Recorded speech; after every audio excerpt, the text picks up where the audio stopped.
함께 오늘 말씀 보도록 하겠습니다. 오늘 말씀은 요한복음 1장 35절부터 41절까지입니다. 요한복음 1장 35절부터 41절까지 한 절씩 교독하시고 마지막 절 함께 합독하겠습니다. 또 이튿날 요한이 자기의 제자 중 두 사람과 함께 섰다가 예수께서 거니심을 보고 말하되 보라 하나님의 어린 양이로다. 두 제자가 그의 말을 듣고 예수를 따르거늘 예수께서 돌이켜 그 따르는 것을 보시고 물어 이르시되 무엇을 구하느냐 이르되 랍비여 어디 계시니오니까 하니 랍비는 번역하면 선생이라. 예수께서 이르시되 와서 보라. 그러므로 그들이 가서 계신 데를 보고 그날 함께 거하니 때가 10시쯤 되었더라. 요한의 말을 듣고 예수를 따르는 두 사람 중에 하나는 시몬 베드로의 형제 안드레라. 함께 읽겠습니다. 그가 먼저 자기의 형제 시몬을 찾아 말하되 우리가 메시아를 만났다 하고 메시아는 번역하면 그리스도라. 아멘. 오늘은 무엇을 구하십니까? 라는 제목을 가지고 함께 말씀의 은혜를 나누겠습니다. 질문으로 설교를 시작하려고 합니다. 사람은 본래부터 구하는 존재였을까요? 아니면 죄 이후에 그렇게 되었을까요? 그러니까 본래부터 하나님께서 창조하셨을 때부터 seek, 뭔가를 구하는 존재였을까? 아니면 죄를 짓고 난 다음부터 뭔가를 이렇게 찾고 구하는 존재가 되었을까? 여러분들은 어떻게 생각하십니까? 좀 철학적일 수도 있고 또 뭐 단편적일 수도 있는데 성경적으로 좀 풀어보려고 합니다. 먼저 죄를 범하기 이전인 에덴 동산에 있었던 그 사람의 상태를 말씀을 드리려고 해요. 하나님께서 아담과 하와를 창조하셨을 때 이들은 하나님과 직접적으로 교제하며 살았습니다. 우리가 성경을 보면 알겠지만 이때는 결핍이나 고통이 없었죠. 성경은요 굉장히 재밌습니다. 창세기 1장 에덴 동산이 나오지 않습니까? 그리고 요한계시록 21장, 22장이 똑같습니다. 아무런 죄가 없는 곳이고 결핍과 고통이 없습니다. 그래서 창세기 21장과 요한계시록 21장, 22장이 이렇게 수미상관으로 되어 있다. 이런 걸 알 수 있고요. 요한계시록에서도 우리가 볼 수 있듯이 새하늘과 새 땅에는 뭐가 없다고 그럽니까? 사망도 없고 애통도 없고 아픔도 없다라고 이렇게 기록을 하고 있죠. 모든 것이 완전하고 완벽하다라고 말합니다. 이런 상태를 성경은 뭐라고 이야기하죠? 초성 퀴즈, 시옷 리을,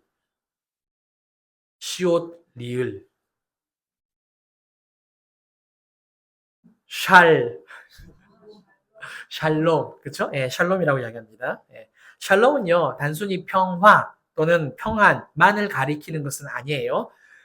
진정한 샬롬의 뜻이 뭐냐면 하나님과의 온전한 관계, 또 그 조화, 그리고 그 관계에서 비롯된 평안과 화평입니다.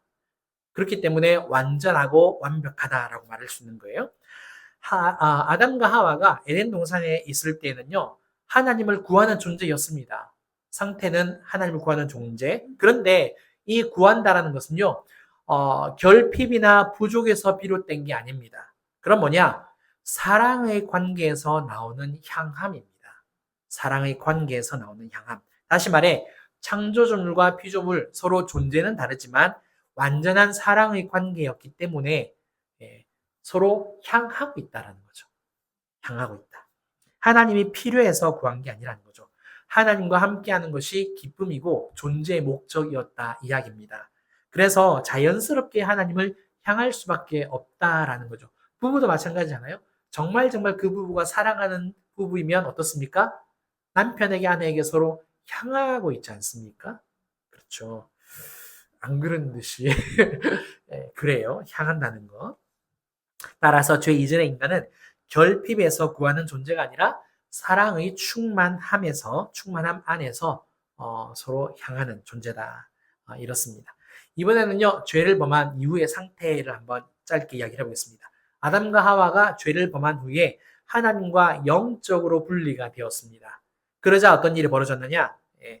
두려움, 수치심, 소외, 고통, 이런 우리가 싫어하는 모든 불편한 감정들과 그런 관계들이 생기게 되어졌죠. 그리고 죽음이 현실이 되었습니다. 이때부터 인간은 근본적 결핍 존재가 되었다는 이야기죠. 다시 말해 인간은 하나님 없이는 전혀 도저히 살 수 없는 존재. 하나님 없이 충만해질 수 없는 존재가 된 거예요. 결국 인간은 결핍으로 비롯된 공허감 있죠? 이 공허를 채우기 위해서 끊임없이 무언가를 채워야 되는 존재로 바뀌었습니다. 변질된 거죠. 자, 두 번째 질문을 한번 해보겠습니다. 그런데 문제는 하나님만이 나의 결핍을 전부 채워주실 수 있는 분이라는 사실을 우리가 모르잖아요. 다 알고 있습니다. 알고 있는데 왜 하나님이 아닌 다른 것들을 구할까요? 알고 있는데 왜 다른 것들을 구할까요? 여러 가지 이유가 있습니다만 저는 타락 이후에 인간의 본성이라는 관점에서 한번 이야기를 해보려고 합니다. 우리는 믿음으로 예수 그리스도 안에서 새로운 피조물이 되었습니다. 아멘. 믿으시죠? 네. 다만 옛자인 타락한 본성이 우리 안에 여전히 남아있다는 거죠. 로마서 7장 18절 말씀 보겠습니다. 내 속 곧 내 육신에 선한 것이 거하지 아니하는 줄을 아노니 원함은 내게 있으나 선을 행하는 것은 없노라. 사도 바울이 이렇게 고백합니다. 자신도 하나님을 믿은 후에 선을 원하는데 자꾸만 뭐라는 겁니까? 원하지 않는 악을 행한다는 거예요. 정말 나는 선을 원하는데 하나님을 따라서 정말 달려가고 싶은데 자꾸 넘어진다는 겁니다. 사도 바울도. 왜 그렇습니까? 살펴봤더니까 자기 안에 타락한 본성이 여전히 있다라는 거죠. 이처럼 우리의 영혼은 하나님을 향하려고 합니다. 왜? 구원받았기 때문에. 새로운 피조물이 되었기 때문에. 우리의 영혼이 하나님과 하나가 되었기 때문에. 그러나 자꾸만 죄악된 본성으로부터 영향을 받는다는 거죠. 영향을 받아서 하나님이 아닌 세상을 구하고 있다는 이야기죠. 우리가 계속해서 자꾸만 넘어지고 세상에서 그 유혹 가운데 흔들리는 것은 하나님을 향하여서 더 가까이 가고도 있지만 세상의 영향을 받기 때문입니다. 오늘 본문에 안드레가 등장을 해요. 오늘은 안드레를 이야기하는데 안드레는 어떤 사람일까? 제가 이렇게 정리를 해봤습니다. 가족상을 볼 때에 아버지의 이름은 요한입니다. 예, 요한인데 안드레를 향해서 나오진 않고요. 예수님이 그렇게 하시죠. 오늘 본문 42절에 나오는데 요한의 아들 시몬아 이렇게 말씀을 하세요. 그러니까 시몬 베드로의 아버지 이름이 요한이에요. 왜 이렇게 말할 수 있느냐? 시몬 베드로하고 안드레가 형제입니다. 그래서 아버지 이름이 요한이에요. 물론 세례 요한도 아니고 사도 요한 아니에요. 요한이 흔했습니다. 당시에는 예수라는 이름도 흔했어요. 예, 오해하지는 마시고. 그 다음에 이제 예수님이 공생애를 시작하기 전에는 세례 요한의 제자였습니다. 예, 그리고 신앙적으로 볼 때 그는 하나님을 구하는 사람이었습니다. 구도자였어요. 엄밀히 말한다면 메시아를 구하고 기다린 사람. 그러면 어떤 메시아를 기다렸을까요? 안드레는 어떤 메시아를 기다렸을까? 안드레는 당시 제가 나이를 한번 계산을 해봤습니다. 계산을 해보고 또 저의 단짝까지는 아니지만 챗GPT한테 물어봤습니다. 예, 항상 제가 알고 있는 것을 확인하는 친구로 늘 삼고 있습니다. 20대 초반 정도의 나이, 학자들의 의견이 좀 분분하긴 한데 한 18세부터 25세, 되게 젊어요. 되게 젊습니다. 20대 초반 정도 나이였고요. 근데 평범한 청년은 아니었습니다. 안드레라는 이름은요, 안드리아스라고 하는데요. 뜻이 뭐냐면 강인한, 이런 뜻을 가지고 있습니다. 그러니까 부모가 이름을 지어줄 때 강하게 커라, 이제 그런 강인한 사람이 되어라. 척박한 세상 속에서 강한 사람, 근데 막 힘으로 강한 사람 말고요. 유유하면서 또 이렇게 부드러운 가운데서 강함을 가진 사람 있지 않습니까? 그렇게 이름을 짓지 않았을까 우리가 추측을 하고 있습니다. 아무튼 평범한 청년은 아니었어요. 왜냐? 업으로서 생업을 가지고 있는 청년이었지만 또 한편으로는 누구의 제자였다? 세례 요한의 제자였다라는 거죠. 당시 세례 요한은요, 어떤 사람이었는지 우리가 지난주에도 살펴봤습니다만 바리새인들, 사두개인들, 세리들, 군인들, 누가복음, 마태복음 읽으면 나옵니다. 이 사람들에게 뭐라고 이야기합니까?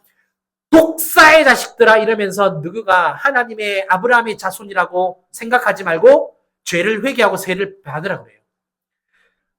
바리새인들하고 사두개인들한테 독사의 자식들이라고 이야기를 마태복음에서 하고 있어요. 세리한테 군인들한테 그렇게 세례를 받으라고 회개하라고 외쳤다는 거죠.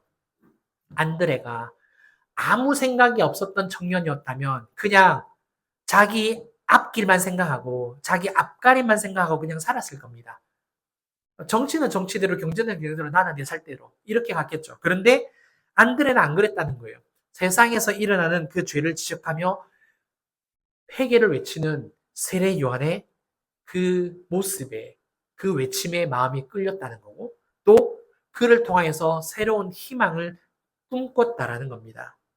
안드레가 그러면 어떻게 세례 요한에게 마음에 끌리게 되어졌는지 그때 상황을 보면 조금 알 수가 있거든요. 가나안 땅에 살았던 유대인들은요, 구약시대 말기로부터 예수님이 오시기까지가 한 600년 정도 돼요. 이 기간 동안에 외세의 압박과 지배를 받습니다. 어떤 나라들로부터 압박을 받습니까? 한번 생각해 보세요. 구약 말미. 북이스라엘이 누구로부터 멸망을 당하죠? 아수르. 남유다도 아수르에게 침략을 받지 않습니까? 아수르, 바벨론, 페르시아, 바사겠죠? 마케도니아, 메데, 그렇죠? 그다음에 이집트, 애굽, 그리고 로마 이렇게 이어지는 강대국들로 우리가 그냥 세계사에서도 이렇게 나와 있잖아요.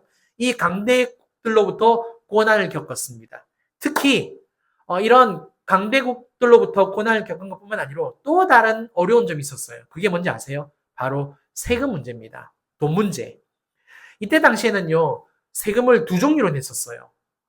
종교세하고 조세. 종교세는 뭐냐면 종교 지도자들과 이스라엘의 집권자들이 서민들에게 정한 세입니다. 종교세. 근데 문제는 자기들 마음대로 정했다는 거고요. 그 다음에 조세는 뭐냐면 로마 정부가 부과한 세금입니다. 그러니까 이스라엘 유대인들은 종교세도 내고 로마 식민지였기 때문에 로마에게도 조세를 내는 이중과세. 우리 정말 싫어하잖아요. 이중과세. 이렇게 됐다는 거죠. 그런데 더 큰 문제가 있었어요. 그게 뭔지 아세요? 세금에 대한 기준이 엉망진창이었다는 겁니다. 그러니까 세금을 부과하는 쪽이 마음대로 이번에는 이만큼 내라. 이번에는 이만큼 내라. 이게 갈팡질팡하니까 세금을 내야 하는 사람 입장에서는 너무 힘든 거죠. 한번 벌었던 돈이 그냥 한번 와장창창창 이렇게 나가는. 한번 생각을 해보세요. 서민들의 삶은 이때 당시에 뭐 주식 투자로 해서 떼돈을 벌었겠습니까? 뭐 코인 투자를 했겠습니까? 그게 아니잖아요. 그냥 갈릴리 호수에서 물고기 잡아다가 팔아서 그냥 하루하루 벌어먹고 살고, 또 가나안 땅은 이스라엘은 이른 비와 늦은 비, 그 다음에 헐몬의 이슬로 인하여서 뭐 곡식이나 이렇게 과실들이 열리는 게 참 한계가 있단 말이에요. 물론 갈릴리 지역은 좀 옥토가 비옥하기 때문에 많은 농사가 있었는데 그냥 그렇게 그런 것들로 뭐 크게 뭐 무역을 하는 나라가 아니고, 그러니까 벌면 얼마나 벌었겠습니까? 그런데 세금이 이중으로 나가니까 서민들은 죽을 지경이었다는 거죠. 시대가 어렵고 피폐해지면 어떤 일이 일어날까요? 우리나라 한번 보세요. 좀 어떤 일이 일어납니까? 막 들고 일어나는 일이 막 많죠. 예. 현실에서 도피하거나 아니면 저항을 해요. 당시에도 마찬가지로 두 개의 큰 세력이 있었는데요. 하나는 그 현실 도피하는 세력, 또 하나는 저항 세력이거든요. 현실을 도피하는 세력들은요, 에세네파라 그랬습니다. 현실 도피주의자들. 그러니까 정치도 부패하고 종교도 이렇게 타락을 하자 사람들이 세상을 등지고 살아요. 그래서 어떤 일이 벌어지느냐면 그 사해 근처에 굉장히 동물들이 많잖아요. 다 도망가서 삽니다. 세상을 등지고 거기에서 숨어서 예배하고 그냥 자기네들끼리 공동체 생활을 한다는 거죠. 그 다음에 이제 저항하는 세력이 있어요. 이게 뭐냐면 열심당입니다. 열심당이요. 영어로 되게 재밌어요. 스타크래프트 게임 해보셨습니까? 영어로 The Zealot. 질럿이라고요. 프로토스의 가장 그 맨발로 뛰어가는 땅꾼이 있습니다. 질럿 아시죠? 땅꾼. 예, 남자들은 알 거예요. 자, 이 질럿이 영어로 우리말로 열심당입니다. 아무튼 열심을 내서 달려가나 봐요. 그래서 질럿이 열심당. 자, 이 열심당은 뭐 하는 사람들이냐? 무력으로 세상을 한번 엎어보자. 우리가 꿈꾸는 세상을 만들어보자. 이런 사람들이 열심당이죠.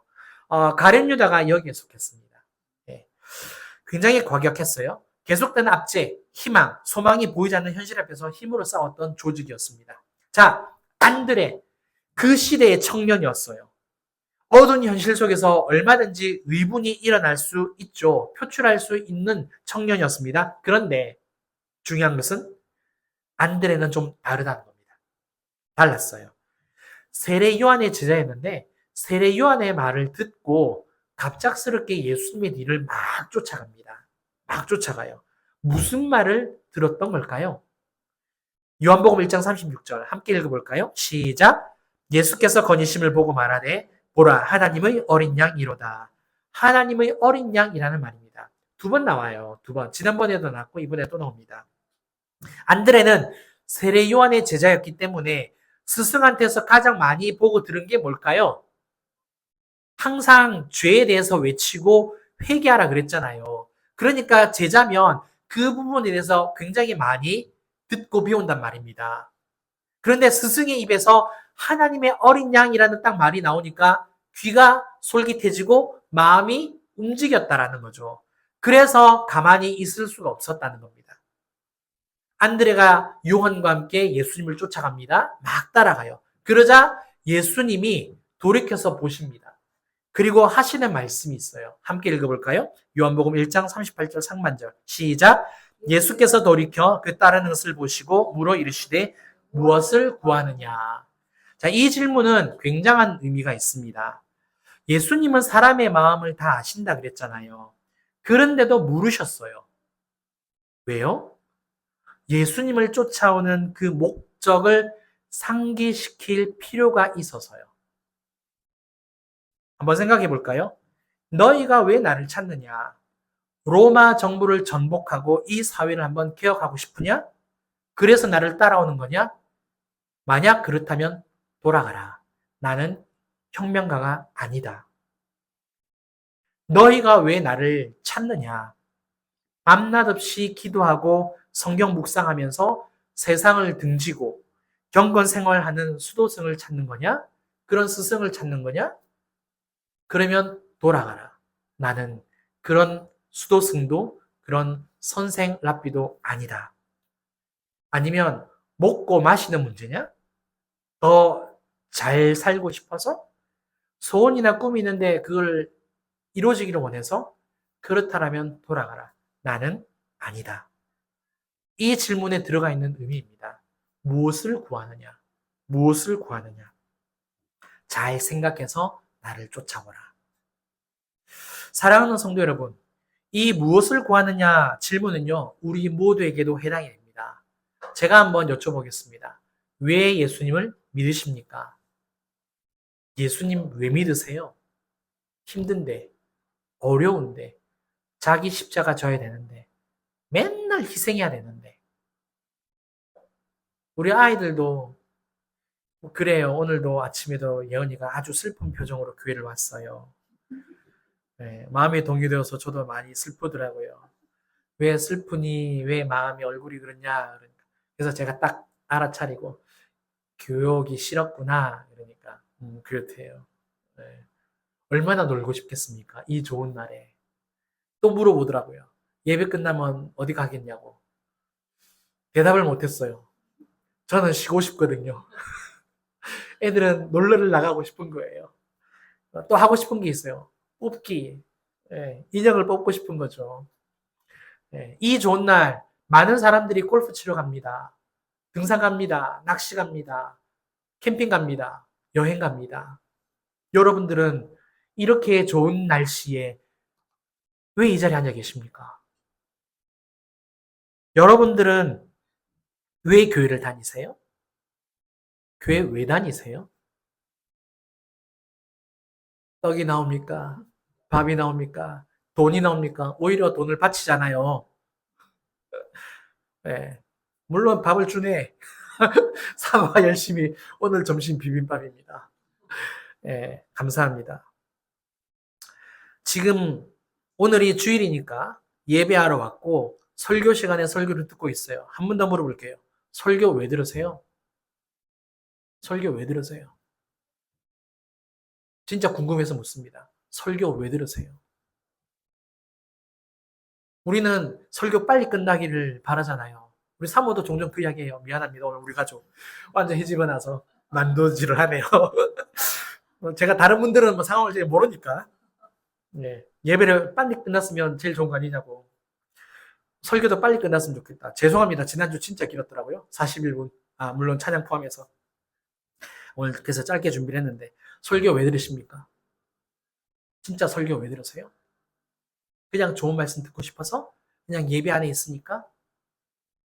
이 말씀을 통해서 순종하기 위해서 듣는 거 아니에요? 순종하려고 들으시는 말씀 아니에요? 순종을 해야 내 영혼이 더 자라나고 하나님과의 관계가 더 가까워지고 깊어지는데 그러려고 들으시는 거 아니에요? 예수님 왜 믿으세요? 지난번에도 말씀을 드렸습니다. 내가 아무리 선한 일을 행하여도 내 죄를 사하시는 분은 예수님밖에 없는데 예수님을 믿는 그 하나, 그 은혜 때문에 내가 하나님께로 갈 수 있다고. 교회 왜 다니십니까? 성공하려고? 부자 되려고? 내 자아의 어떤 그런 성장과 깨달음을 위해서? 아니잖아요? 정말 예수님을 만나고 싶어서 오시는 거 아니에요? 세상이 위로를 줄 수 있습니까? 물론 교회도 교회 아닌 교회 많습니다. 그러나 우리가 예배하면서 그래도 그 부르는 이름 예수 그리스도 그 이름 안에서 우리가 생명을 얻고 소망을 발견하지 않습니까? 오늘도 내가 살 가치가 있구나. 그것을 예수님이라는 그 이름 속에서 우리가 찾는 것 아니겠습니까? 사랑하는 성도 여러분, 목적을 상실하지 마십시오. 내가 설교를 왜 듣는지, 내가 매일 성경을 왜 읽어야 하는지, 내가 왜 매일 기도해야 하는지, 내가 왜 주일마다 바쁜데 쉬고 싶은데 예배를 와야 하는지, 생활이 빠듯하고 애들한테 과자 사줄 돈도 없는데 헌금을 왜 해야 하는지, 헌금하라는 말이 아니라 목적을 기억하십시오. 내가 왜 이것을 해야 하는지. 그러면 건강해집니다. 그러면 방향을 잃지 않습니다. 잠시 흐트러질 수 있고 잠시 흔들릴 수 있습니다. 왜? 내 옆에 사단도 있고 마귀도 있고 악한 영도 있으니까. 하지만 예수님이 다시 붙잡아 주신다는 것 꼭 기억하십시오. 방향을 잃지 않는 그 방법은 목적이 분명하면 된다는 것.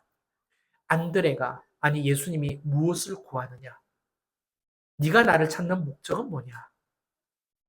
안드레는 예수님을 만난 후에 자기 형제 베드로에게 이렇게 말합니다. 요한복음 1장 41절.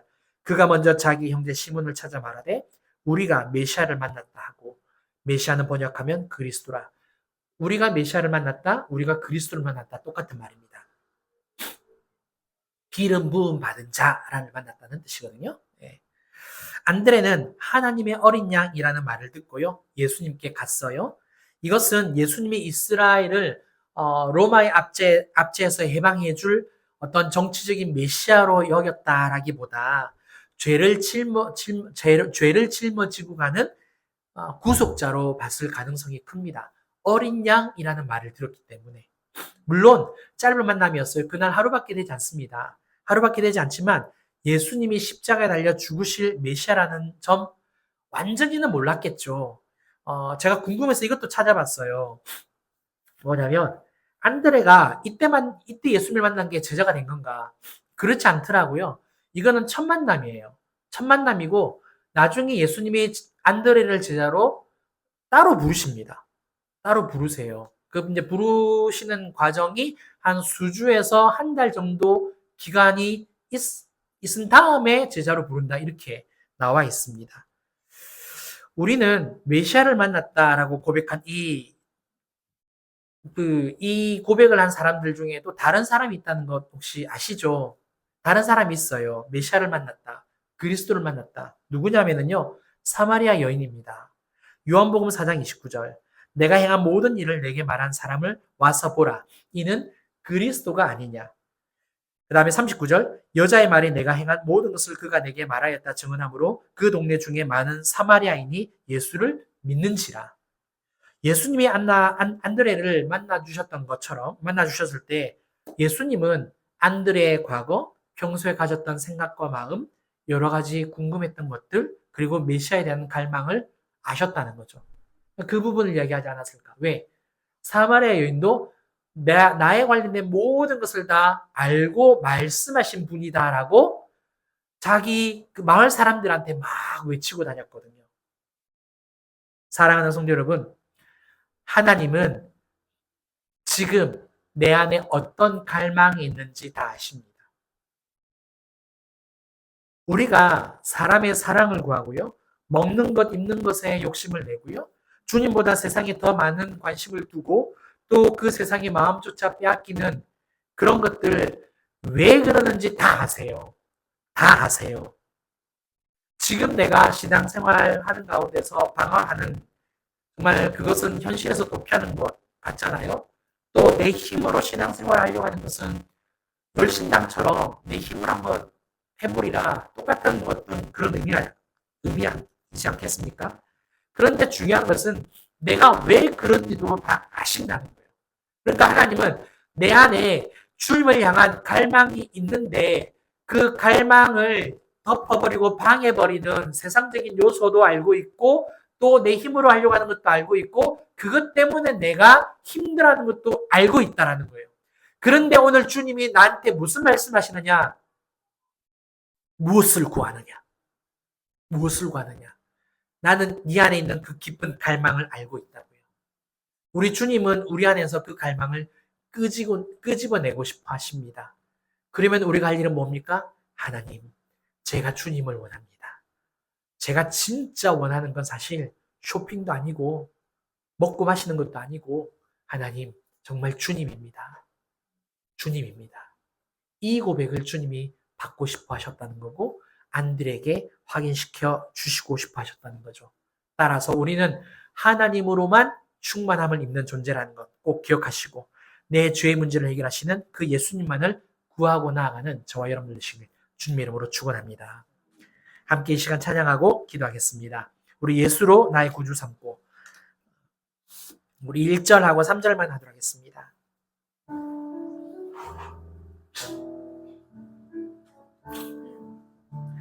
예수로 나의 구주 삼고 성령과 피로써 거듭나니 이 세상에서 내 영혼이 하늘의 영광 누리도다.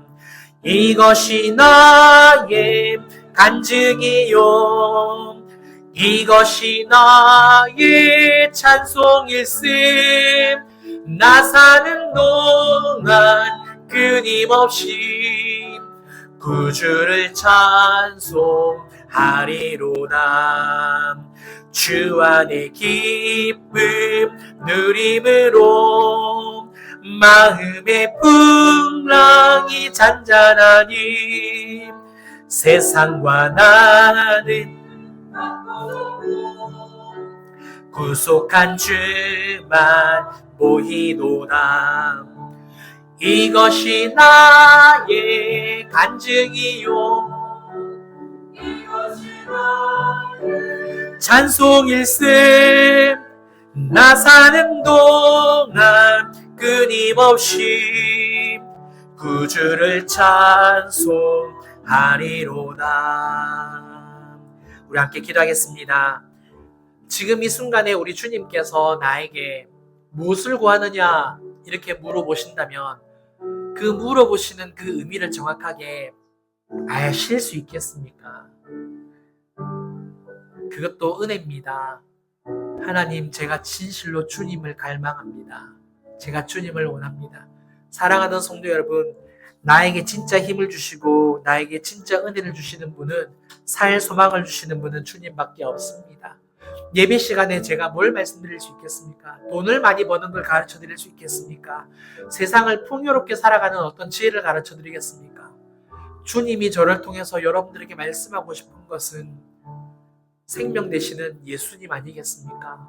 이 시간 제가 주님께 더 집중하겠습니다. 제가 설교를 듣는 이유도, 제가 예배를 하는 이유도, 제가 교회를 다니는 이유도, 삶을 살아가는 이유도 예수님 때문입니다.